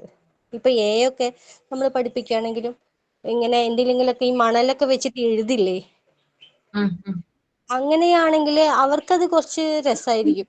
മണലിലോ അല്ലെങ്കിൽ അരിമണിയിലോ അതേപോലെ എഴുതി കാണിച്ചു കൊടുക്കുക. പിന്നെ ഈ ചപ്പാത്തി മാവ് പോലത്തെ എന്തെങ്കിലും സാധനങ്ങൾ കൊണ്ട് അതുപോലെ ഉണ്ടാക്കിപ്പിക്കുക. അങ്ങനത്തെ ക്രിയേറ്റീവായ സംഭവങ്ങളായിരിക്കും പിള്ളേർക്ക് കുറച്ചും കൂടി, ഇപ്പൊ എന്റെ മക്കളെ അപേക്ഷിച്ച് അതായിരിക്കും അവർക്ക് കുറച്ചും കൂടി ഇഷ്ടം. അപ്പൊ എനിക്ക് അങ്ങനത്തെ ഒരു മോഡല് പഠിപ്പിക്കാനാ കൂടുതൽ താല്പര്യം. ഈ പുസ്തകത്തിൽ കാണിക്കാതെ ചിലപ്പോ നിരത്തൊക്കെ 2 ഒക്കെ വരച്ച് അതുപോലെ അത് കൈ കൊണ്ട് അങ്ങനെ എഴുതിപ്പിക്കുക. അങ്ങനെയൊക്കെ കാണിക്കുമ്പോ കുറച്ചും കൂടെ വെറൈറ്റി ആയിട്ട് ചെയ്യില്ലേ. പിന്നെ ഈ മഞ്ചാടിക്കുരു അതൊക്കെ വെച്ചിട്ട് ചെയ്യുന്നതൊക്കെ കുറച്ചും കൂടെ ഇഷ്ടമുള്ള കാര്യം. മാലമുത്ത്, പക്ഷെ വാലിടുന്നൊക്കെ ശ്രദ്ധിക്കണം, അതൊക്കെ കുറച്ച് മെനക്കെട്ട പരിപാടിയാണ്. എങ്കിൽ കൂടെ അങ്ങനത്തെ കുറച്ച് വെറൈറ്റി കാര്യങ്ങളാകുമ്പോൾ അത് നമുക്ക് കാണിച്ച് അത് ബോർഡിൽ ഒരു പ്ലേ കാർഡിൽ കാണിക്കുന്നതിനേക്കാൾ നല്ലത് നമ്മൾ ഒരു സ്ഥലത്ത് ഇങ്ങനെ പോയിന്റ് ഒക്കെ ഇട്ട് ഈ പോയിന്റ് അവിടെ നിന്നേക്ക് കണക്ട് ചെയ്ത് അവിടെ നിന്ന് ഇങ്ങോട്ടേക്ക് ആക്കി ഇപ്പുറത്തേക്ക് കണക്ട് ചെയ്ത് അങ്ങനെയൊക്കെ പഠിക്കുമ്പോൾ കുട്ടികളെ കുറച്ചും കൂടി ഇൻട്രസ്റ്റിംഗ് ആയിരിക്കും. അപ്പം അതിന്റെ രീതിയിലാണ് എനിക്ക് പഠിപ്പിക്കാൻ ഇഷ്ടം. എന്റെ മക്കളെ ഞാനിപ്പോ അങ്ങനെയാ നോക്കുന്നത്. മോനെയൊക്കെ ഞാൻ അങ്ങനെയാ, അവനിപ്പോ LKG UKG യിലാ. അവനെയൊക്കെ ഞാനിപ്പോ ഏകദേശം അങ്ങനെ പഠിപ്പിക്കലുണ്ട്. അപ്പൊ ആ ഒരു രീതിയിൽ അവന് താല്പര്യമുണ്ട്. ഇന്നത്തെ പിള്ളേരെ കാര്യം അറിയില്ല, എങ്കിലും ആ ഒരു രീതിയോട് എനിക്ക് കുറച്ച് താല്പര്യമുണ്ട്. റൈറ്റിംഗ് ആൻഡ് റീഡിംഗ് വായിച്ചു കഴിഞ്ഞായിരുന്നോ? നിങ്ങളുടെ റീഡ് ചെയ്തോ?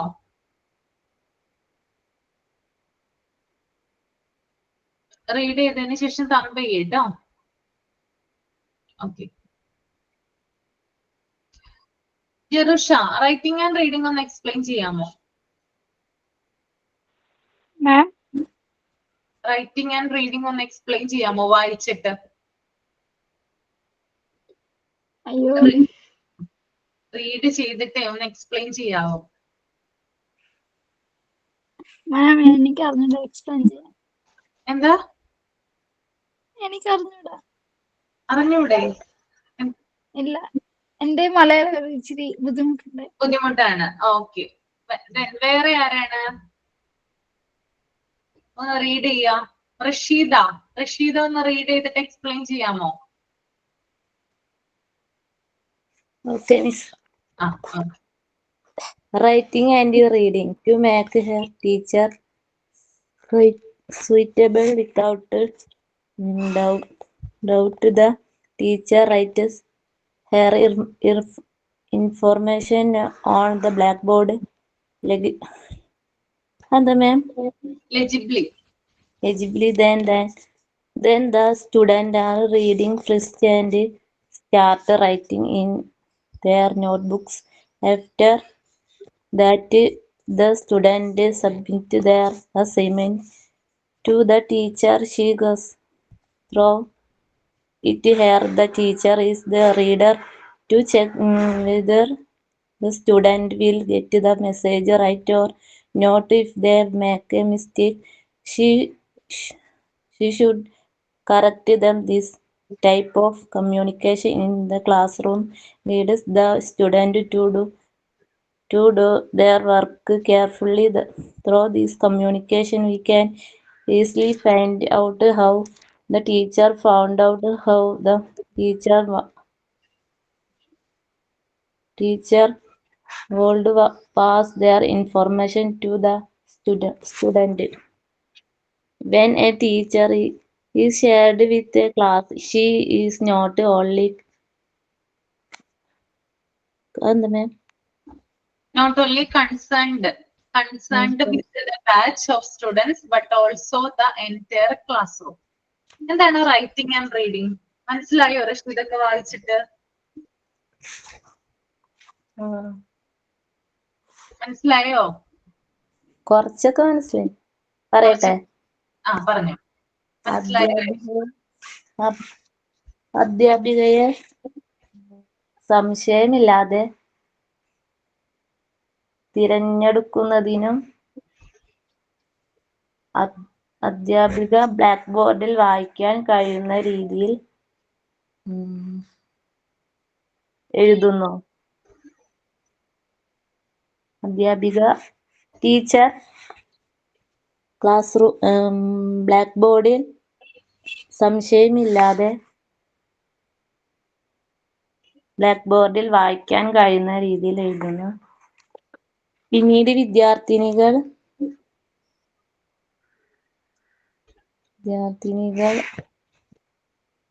ബുദ്ധിമുട്ടുണ്ടെങ്കിൽ ഞാൻ വായിക്കാം കേട്ടോ. കുഴപ്പമില്ല, പറയാം. കുറച്ച് മനസ്സിലായതൊക്കെ പറയാം. അധ്യാപിക ബ്ലാക്ക് ബോർഡിൽ വായിക്കാൻ കഴിയുന്ന രീതിയിൽ എഴുതുന്നു. പിന്നീട് കുട്ടികൾ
ആർക്കെങ്കിലും എന്തെങ്കിലും കേൾക്കുന്നുണ്ടോ?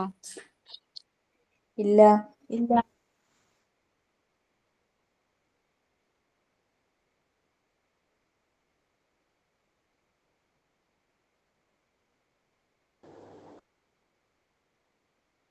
കിട്ടുന്നില്ലല്ലോ. എല്ലാവർക്കും അങ്ങനെ തന്നെയാണോ? അങ്ങനെ തന്നെയാണ്. കേൾക്കണില്ല. അത് പ്രശ്നമാക്കണ്ട. പോയാ ഇയാള് വായിച്ചോടൂ, വായിച്ചിട്ട് പറഞ്ഞോ, നമ്മൾ കേൾക്കുന്നുണ്ട്. മാം വരുമ്പോഴേക്കും ഏകദേശം ഒരു പോർഷൻ കംപ്ലീറ്റ് മാം വന്നിട്ട് ബാക്കി കണ്ടിന്യൂ ചെയ്തോളൂ. മാം ഇല്ലാതെ എങ്ങനെ വായിക്കാം? വായിച്ചോ? ഓക്കെ. അധ്യാപിക ടീച്ചറെ തിരഞ്ഞെടുക്കുന്നതിനും ബ്ലാക്ക് ബോർഡിൽ വായിക്കാൻ കഴിയുന്ന രീതിയിൽ എഴുതുന്നു. പിന്നീട് കുട്ടികൾ ആദ്യം വായിക്കുകയും റഷീദ സോറി കേട്ടോ, ഇവിടെ ഇടയ്ക്ക് മൈക്ക് ഓഫ് ആയി പോണു. മൈക്കും ക്യാമറയൊക്കെ സ്റ്റക്കായി പോണു. ഒരു 2 പ്രാവശ്യമായി. അതാണ് വന്നത്. എന്തോ വയർ എന്തോ ലൂസാണ് നമ്മുടെ CPU കണക്ട് ചെയ്തിരിക്കുന്നത്. റഷീദ കണ്ടിന്യൂ ചെയ്തോളൂ കേട്ടോ. ടീച്ചറെ തിരഞ്ഞെടുക്കുന്നതിനും പിന്നീട് ടീച്ചർ ബ്ലാക്ക് ബോർഡിൽ വായിക്കാൻ കഴിയുന്ന രീതിയിൽ എഴുതുന്നു. പിന്നീട് കുട്ടികൾ ആദ്യം അത് വായിച്ചു പിന്നീട് തുടർന്ന് അത് അവരുടെ നോട്ട്ബുക്കിൽ എഴുതുന്നു. പിന്നെ അതിനുശേഷം കുട്ടികൾ അവരുടെ അസൈൻമെന്റുകൾ അധ്യാപികർക്ക് സമർപ്പിക്കുന്നു. പിന്നെ ടീച്ചർ സന്ദേശങ്ങൾ സമർപ്പിച്ചതിന് ശേഷം സന്ദേശങ്ങൾ ശരിയാണോ തെറ്റാണോ എന്ന് ടീച്ചർ പരിശോധിക്കുന്നു.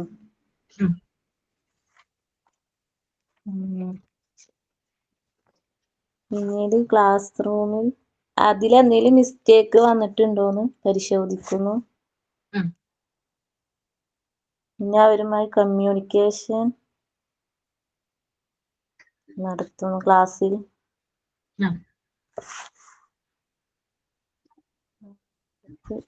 ടീച്ചർ അത്രയും മനസ്സിലായി. Okay okay, very good. Okay, അറിയാവുന്ന പറഞ്ഞല്ലോ. ഓക്കെ ഓക്കെ, ഇത് സിമ്പിൾ കമ്മ്യൂണിക്കേഷൻ ആണ്, നമുക്ക് അറിയാം. നമുക്ക് വായിച്ചപ്പോ തന്നെ അറിയുന്നുണ്ടാകും. റൈറ്റിംഗ് ആൻഡ് റീഡിംഗ് ആണ്.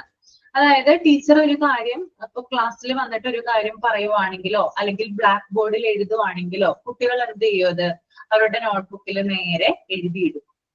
ഓക്കെ, ഇപ്പൊ ടീച്ചർ ഒരു ടോപ്പിക് പഠിപ്പിച്ചു കഴിഞ്ഞാൽ അതുമായി ബന്ധപ്പെട്ട കാര്യങ്ങൾ കുട്ടികൾ എന്ത് ചെയ്യുന്നു? അവരുടെ നോട്ട്ബുക്കിൽ എഴുതിയെടുക്കുന്നു. ദെൻ ടീച്ചർ വന്നത് ചെക്ക് ചെയ്യുന്നു. ചെക്ക് ചെയ്യുമ്പോൾ എന്തെങ്കിലും കറക്ഷൻസോ കാര്യങ്ങളോ ഒക്കെ ഉണ്ടെങ്കിൽ, എന്തെങ്കിലും മിസ്റ്റേക്കുകൾ ഉണ്ടെങ്കിൽ അത് തിരുത്തി കൊടുക്കുന്നു. ഈ ഒരു തരം കമ്മ്യൂണിക്കേഷൻ ആണ് എന്ത്? റൈറ്റിംഗ് ആൻഡ് റീഡിംഗ് എന്ന് പറയുന്നത്. ഇവിടെ കൂടുതൽ ഇമ്പോർട്ടൻസ് കൊടുക്കുന്നത് എഴുത്തിനാണ്, റൈറ്റിങ്ങിനാണ് കൂടുതലായിട്ട് ഇമ്പോർട്ടൻസ് കൊടുക്കുന്നത്. നമുക്കറിയാം, ഒരു ക്ലാസ് റൂം എന്ന് പറയുമ്പോൾ ടീച്ചർ കുറെ കാര്യങ്ങൾ പറഞ്ഞത് കൊണ്ട് മാത്രം കുട്ടികൾക്ക് അത് കുറെ നേരത്തേക്ക് അവരുടെ ബ്രെയിനിൽ നിൽക്കണം എന്നില്ല, അല്ലെ? ഒരു ചെവി കൂടി കേട്ട് നമുക്ക് എന്ത് ചെയ്യാം? മറ്റേ ചെവി കൂടി കളയാം. അവിടെ എഴുതൽ എന്ന് പറയുന്ന അല്ലെങ്കിൽ റൈറ്റിംഗ് എന്ന് പറയുന്ന ഒരു പ്രോസസ്സും കൂടി അവിടെ നടക്കണ്ടേ? എന്നാലല്ലേ അത് കംപ്ലീറ്റ് ആവുള്ളൂ. ഒരു ലെസൺ സ്റ്റഡി എന്നുള്ളത് കംപ്ലീറ്റ് ആകുന്നത് റൈറ്റിംഗിൽ കൂടിയല്ലേ? ആണോ? ചില കുട്ടികൾക്ക്, പക്ഷെ മറ്റു ചില കുട്ടികളുണ്ട് കേട്ടോ. ചില ആൺകുട്ടികളൊക്കെ നിങ്ങൾക്ക് ശ്രദ്ധിച്ചാൽ അറിയാം, അവര് ചിലപ്പോ ക്ലാസ് റൂമില് അവരുടെ ടീച്ചർ പറയുന്ന കാര്യങ്ങൾ ഇങ്ങനെ കുറെ നാള് അവരുടെ ബ്രെയിനിൽ ഉണ്ടാകും. അവർക്ക് ചിലപ്പോ എഴുതിയെടുക്കേണ്ട ആവശ്യങ്ങളൊന്നും ഉണ്ടാവില്ല. ചില ആൺകുട്ടികളെ സംബന്ധിച്ച കാര്യങ്ങളാണ് ഞാൻ പറയുന്നത്.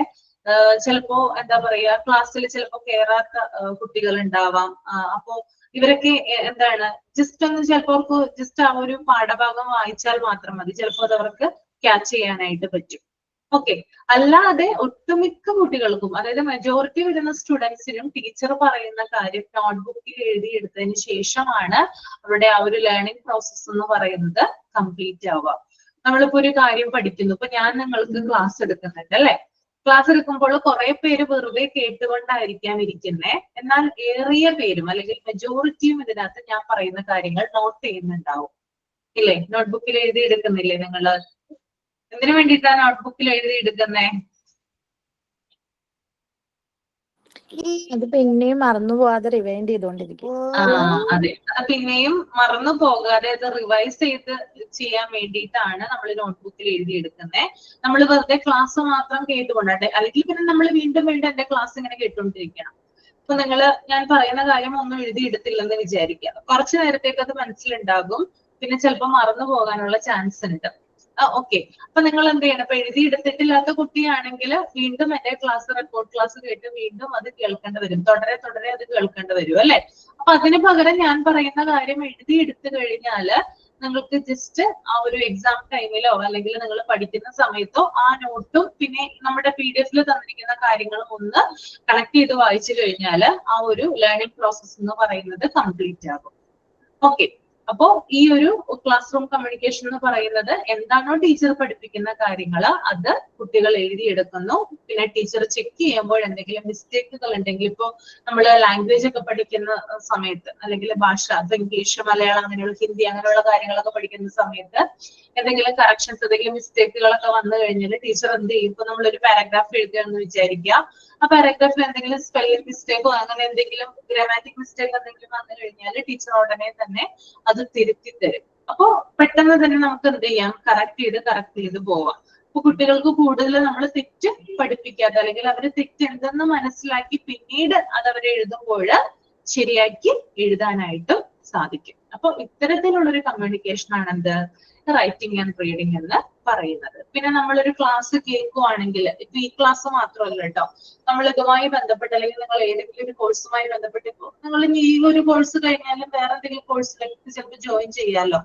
അപ്പൊ ആ ഒരു കോഴ്സുമായി ബന്ധപ്പെട്ടിട്ടൊക്കെ നിങ്ങൾ ക്ലാസ്സുകളൊക്കെ കാണുമ്പോൾ എന്ത് ചെയ്യാം, ഒരു നോട്ട് ബുക്ക് ഉണ്ടെങ്കിൽ നമുക്ക് ആ നോട്ട് ബുക്ക് വളരെയധികം ഹെൽപ്ഫുൾ ആണ്. അതിനകത്ത് നമ്മള് അതുമായി ബന്ധപ്പെട്ടിട്ടുള്ള ഫാക്ട്സുകൾ, അതിന്റെ പോയിന്റ്സുകൾ എഴുതി വെച്ച് കഴിഞ്ഞാല് കുറച്ചും കൂടി അത് ഹെൽപ്ഫുൾ ആണ്. മാത്രമല്ല അതിന് റെഡ് ഇങ്ക്, അതെ നമ്മുടെ റെഡ് കളർ ഇങ്ക് ഉപയോഗിക്കാം. എന്തെങ്കിലും പോയിന്റ്സ് ഒക്കെ ഉണ്ടെങ്കിൽ അത് അണ്ടർലൈൻ ചെയ്ത് പോവുക. റെഡ് കളർ ഇങ്ക് ഉപയോഗിക്കാം, അതുപോലെ ബ്ലാക്ക് കളർ ഉപയോഗിക്കാം, ഗ്രീൻ കളർ ഉപയോഗിക്കാം.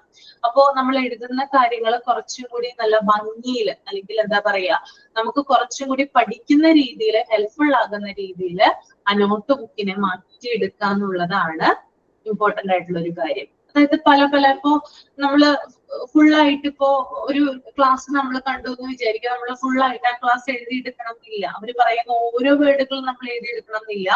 അതിനകത്ത് പറയുന്ന കാര്യങ്ങൾ എന്തൊക്കെയാണ് ഇമ്പോർട്ടന്റ് ആയിട്ടുള്ള പോയിന്റ്, അത് പോയിന്റ് ഔട്ട് ചെയ്ത് പോവാ.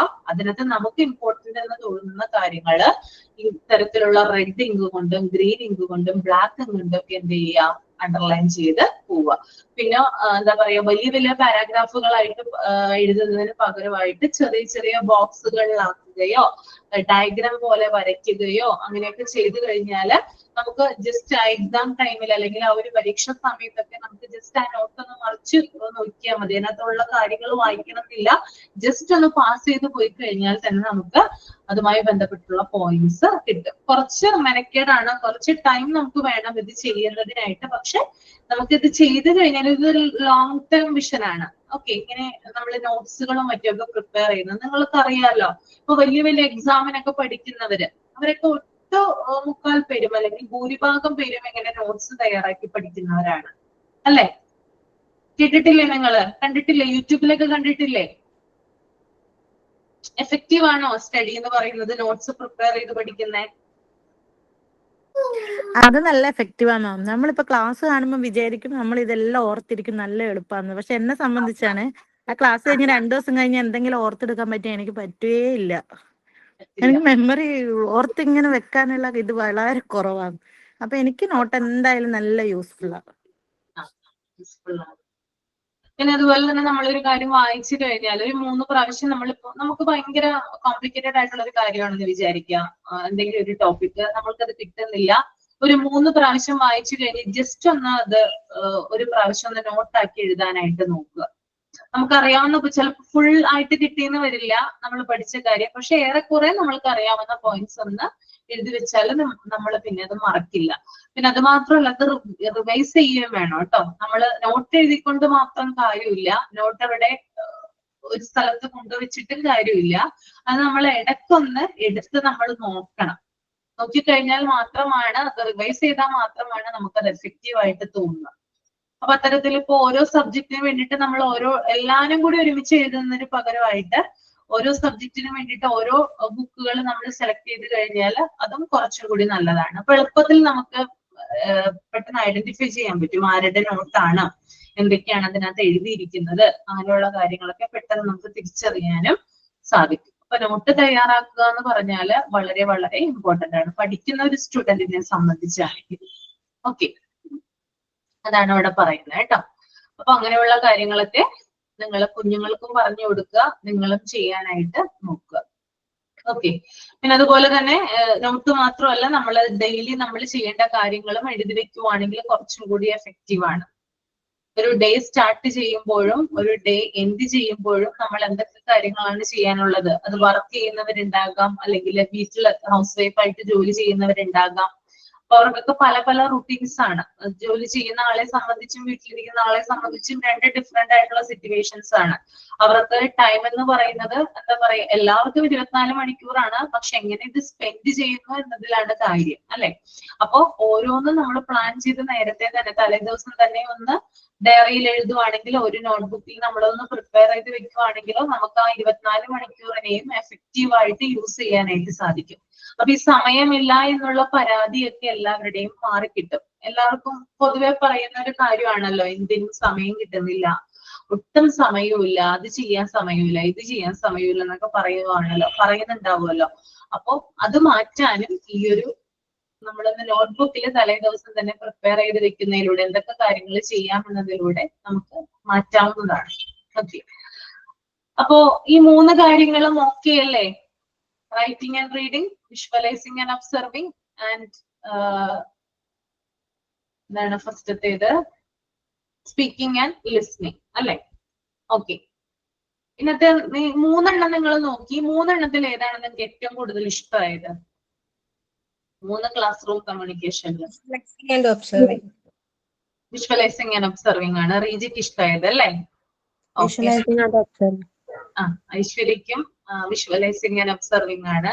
റൈറ്റിംഗ് ആൻഡ് റീഡിംഗ് ഇഷ്ടപ്പെട്ടവരാരെങ്കിലും ഉണ്ടോ ഇതിനകത്ത്? എല്ലാവർക്കും വിഷ്വലൈസിംഗ് ആൻഡ് ഒബ്സർവിംഗ് ആണ്. ഉണ്ട്. ജെറുഷക്ക് റൈറ്റിംഗ് ആൻഡ് റീഡിംഗ് ആണ് ഇഷ്ടം.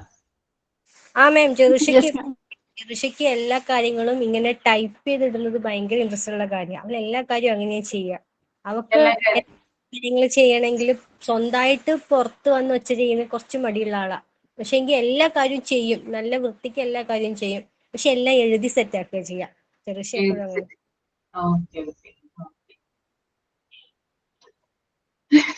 ഓക്കെ,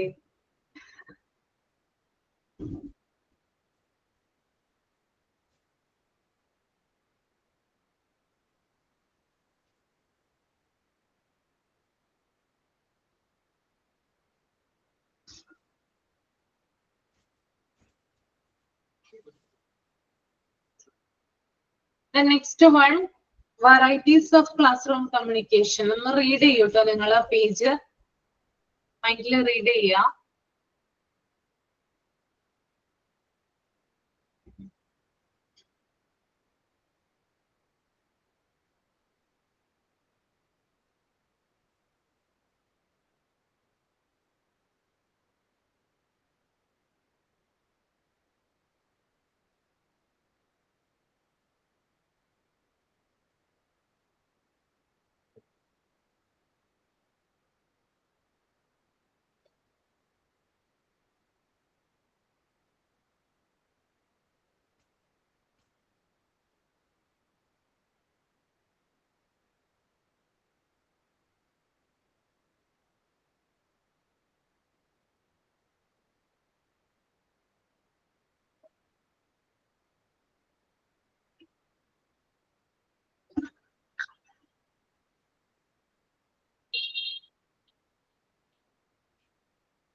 വായിച്ചു കഴിയുമ്പോൾ തമ്പ് ചെയ്യാം കേട്ടോ.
ഓക്കെ.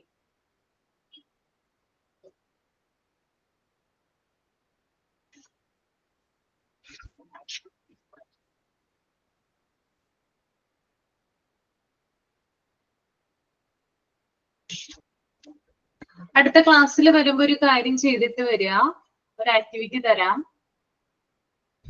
ഇപ്പൊ നമ്മള് ക്ലാസ് റൂം കമ്മ്യൂണിക്കേഷനിൽ സ്പീക്കിംഗ് ആൻഡ് ലിസ്ണിംഗ് പറഞ്ഞു, വിഷ്വലൈസിംഗ് ആൻഡ് ഒബ്സർവിംഗ് പറഞ്ഞു, റൈറ്റിംഗ് ആൻഡ് റീഡിംഗ് പറഞ്ഞു അല്ലെ?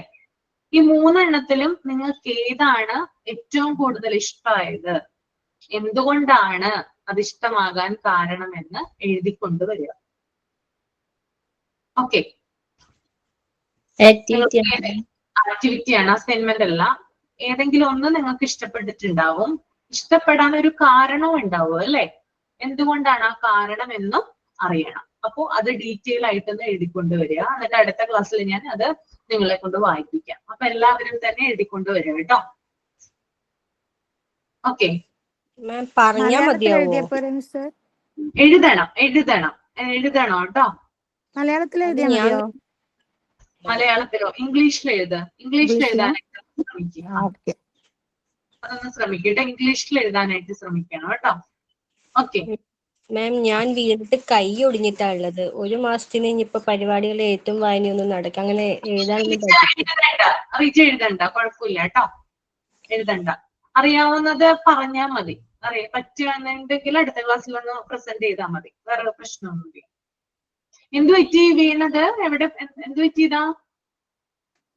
അത് മോനെ കൂട്ടാൻ വേണ്ടി, മോന്റെ വണ്ടി കൂട്ടാൻ വേണ്ടി ഇറങ്ങിയതാ. കാല് സ്ലിപ്പായി പോയി, കൈ ഒടിഞ്ഞു, വലത്തെ കൈയാ. അപ്പം ഇനിയിപ്പോ 1 മാസത്തിന് ഒരു രക്ഷയില്ല. പ്ലാസ്റ്റർ ഇട്ടിരിക്കുകയാണോ? ആ അതെ മാം, പ്ലാസ്റ്റർ ഇട്ടിട്ടാണുള്ളത്. ഓ ഓ ഓക്കെ. അപ്പൊ ആരാണ് ഹെൽപ്പ് ചെയ്യാൻ ഇപ്പൊ വീട്ടില്? ഇപ്പം ഞാൻ ഹസ്ബൻഡിന്റെ വീട്ടിലാ. അപ്പൊ ഇന്നും കൂടെ ഉച്ചയ്ക്ക് ശേഷം ഡോക്ടറെ കാണിക്കേണ്ടതുണ്ട്. അപ്പൊ ഇത് കാണിച്ചിട്ട് ഞാൻ എന്റെ വീട്ടിലേക്ക് പോവും, വയനാട്ടിലേക്ക് പോവും. അവിടെ അമ്മയുണ്ട്. ഇന്നും കൂടെ കാണിച്ചിട്ടുണ്ട്. ഓക്കെ, റെസ്റ്റ് എടുക്കൂ കേട്ടോ. ഓക്കെ മാം, വേഗം സുഖാവട്ടെ.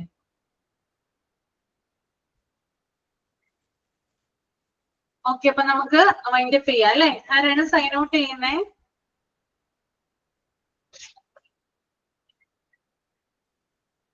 സൈൻ ഔട്ട് ചെയ്യാൻ ആളുണ്ടോ? Yes, good morning Ashwati ma'am, and good morning to all my friends. Today class was very useful, informative and interesting. Thank you. Now I say a small thought of APJ Abdul Kalam. Study, never stop studying, because studies are gifts such as investment. Life will keep giving returns. Thank you miss. Okay, thank you. For next class കാണാം കേട്ടോ. Thank you. Thank you ma'am. Thank you.